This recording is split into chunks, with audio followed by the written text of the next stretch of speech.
Hello guys. So meron tayong Ford Ranger. So Raptor siya guys, 2.0. And so ngayon tuturuan ko kayo kung paano magpalit ng fuel filter. Yan. So yung socket tatanggalin, tapos yung dalawang tubo. So pagka natanggal natin yan guys, okay na yan. Pwede natin bunutin yan.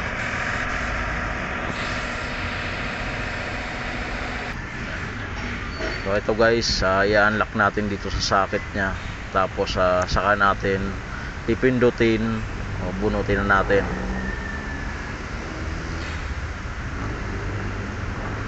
So medyo makunat lang yan. Pero pagka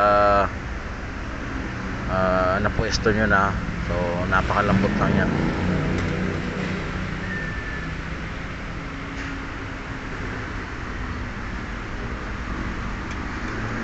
Tapos guys, yung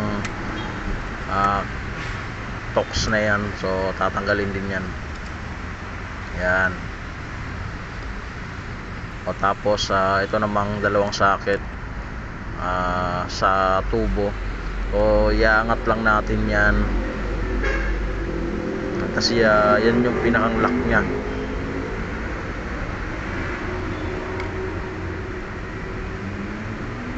Yan. Yan. So kailangan pakaangat nyo, pipindutin natin yung dyan sa likod ng lock nya. So pinipindot yan para ma-unlock. So medyo makunat lang guys, ingatan nyo lang para hindi masira. Yan.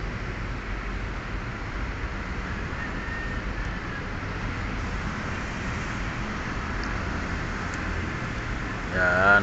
So okay na, bubunutin lang natin to. So ganun kadali to magtanggal ng fuel filter. So merong lakyan yan guys.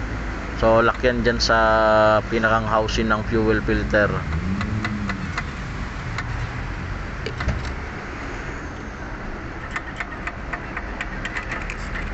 Yan. Okay na siya. So ngayon ito, babaklasin na natin. So tatanggalin na natin yung mga tornilyo nito. So meron namang guide dyan, kaya hindi naman tayo magkakamali pagka binalik natin. So T27 yung sukat ng torque nya, torques. Yan.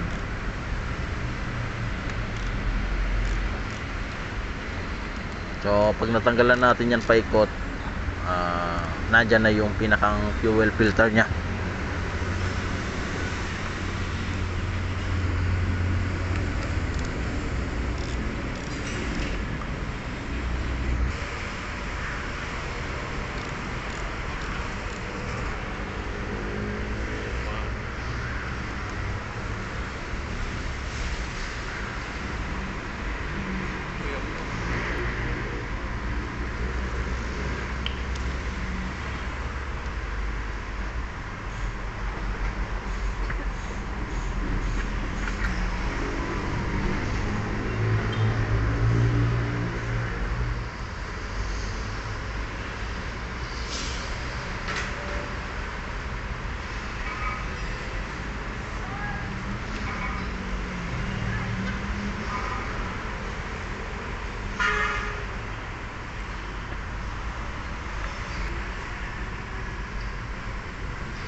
So iangat na natin guys yung pinakang takip nya.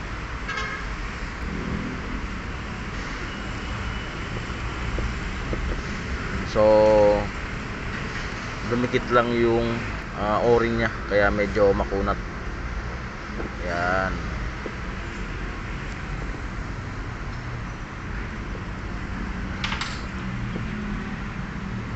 So napakalaking element to guys, itong fuel filter na to nitong Raptor. So di katulad dun sa mga lumang modelo, napakaliliit lang. Yan, napakalaki.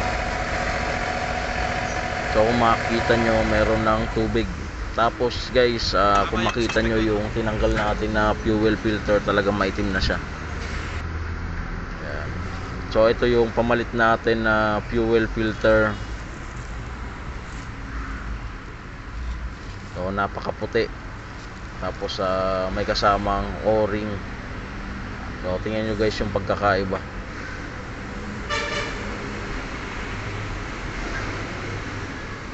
So kaya minsan medyo naglo-low power na yung andar dahil dyan. So ikakabit na natin. Lalagyan lang natin ng padulas tong o-ring para hindi sumala dun sa fuel filter housing nya. So kailangan guys swak na swak siya para walang singaw.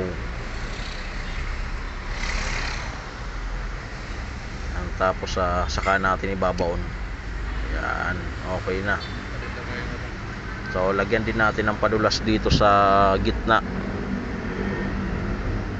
Tapos guys, yung o-ring na yan, so kailangan saktong sakto siya, hindi siya sasala, para hindi siya tumagas pagka umaandar na.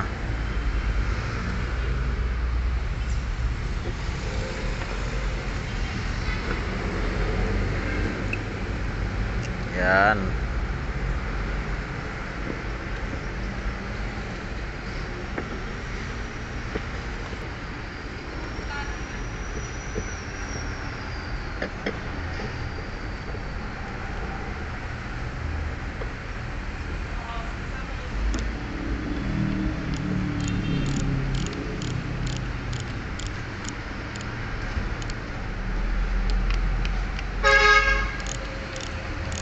So higpitan na natin guys dahil ikakabit na natin.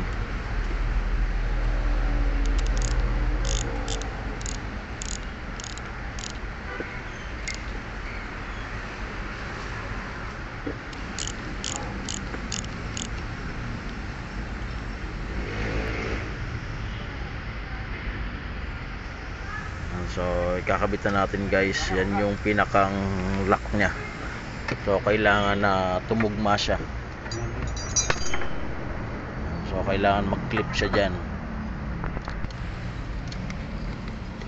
Yan, kung makita nyo dyan, nandyan yung pinakang lock nya. Yan. So okay na yan. So yan guys, mga isasaksak na lang natin yan. Yan, pagka nakasaksak na, saka natin ibababa yung pinakang lock nya. Yan, tapos yung socket, so iuhuli natin yan. So yung lock din ng socket kailangan naka-abante rin. Yan, so okay na guys, punta na tayo sa loob. Yan. So ito naka auto bleed siya. So ang kailangan lang natin dito guys, i-on lang natin yung ignition nya. Yan. Pag naka-on na yung ignition nya, ibig sabihin nagpa-pump na yon, nalalamanan na yung yung fuel filter housing. So mapupuno na yon. Yan. So kung mapapansin nyo guys, merong sumisirit dyan. So yun na yon, nagpa-pump na siya. Yan guys, pwede na nating paandarin. Yan. So nilakasan ko yung gas para mas maganda yung startup nya. So ganun lang naman guys magpalit ng fuel filter ng Ford Ranger Raptor 2.0. So sundan nyo lang tong video ko na to para malaman nyo. Like and subscribe to my channel. Thank you.